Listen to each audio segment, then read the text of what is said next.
Okay, so here we are looking at composite volumes, the volumes of composite shapes. So what does that mean?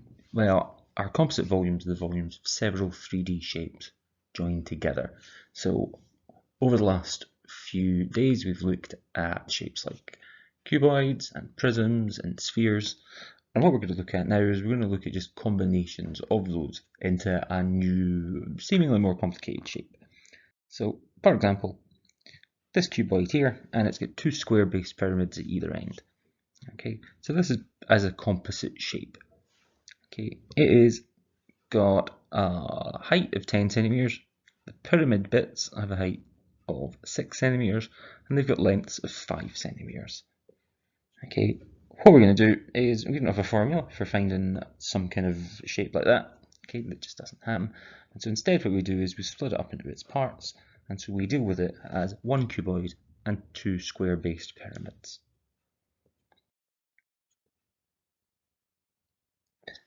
So we've got our cuboid at the top, so it's got a height of 10 and a length and a breadth of 5 each. And we know it's 5 each because the pyramids at either end are square-based. Okay, so the lines all the way around that side have to be the same. So to find the volume of our cuboid, we do length times breadth times height, which is 5 times 5 times 10, which is 250 cubic centimeters. To find the volume of our pyramid, we're going to do 1/3 times the area at the bottom times the height. So the area at the bottom is length times breadth, which in this case is 5 times 5. So we're going to do 1/3 times 5 times 5 times 5. Gives me a volume of 50 cubic centimeters. And what I want to do now is I want to find the total volume. I want to find the volume of this composite shape. We've got a little reminder of it there at the right hand side. So it's my cuboid with two pyramids at either end. And so what I need to do is I need to add together the volumes that are there. So I've got the volume of a pyramid at the top, cuboid, the middle, pyramid at the bottom. So I've got 50 plus 250 plus another 50. And that gives me a total volume in that shape of 350 cubic centimeters. Another example, so a pharmaceutical company wants to make pills in the shape of a cylinder with two hemispheres at either end.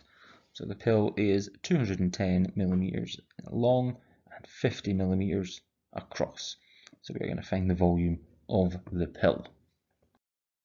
So first we're going to try and make some sense of the sizes, because we could see that the height altogether was 210 millimeters, and we need to be able to split it up into its shapes. So what we're going to do is just kind of crudely split it up. So I've got the hemisphere at the top, cylinder in the middle, hemisphere at the bottom.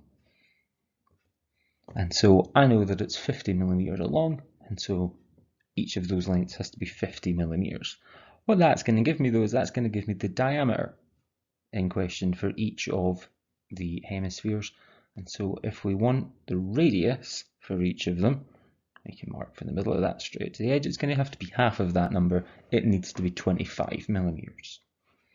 If we take that and think about what that means for the thing at the side, the height was 210 millimeters altogether, and I know that the shape needs to get split up into hemisphere, cylinder, hemisphere, and I've already got the 225 millimeters for my hemispheres.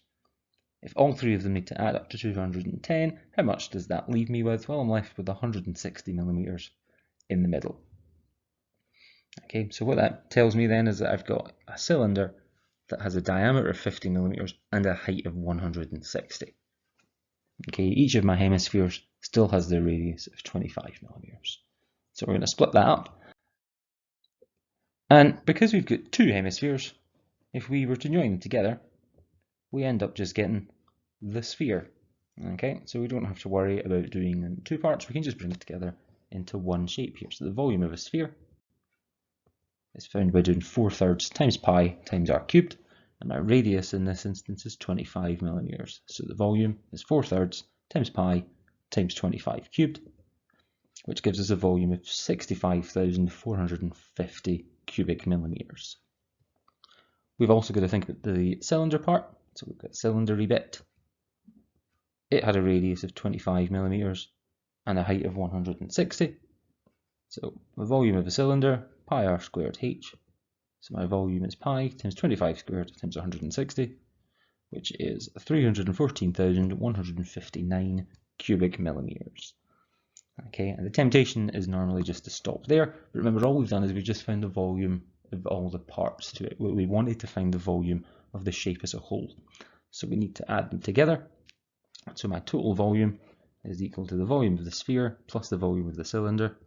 So 65,450 plus 314,159 gives me a total volume of 379,609 cubic millimeters.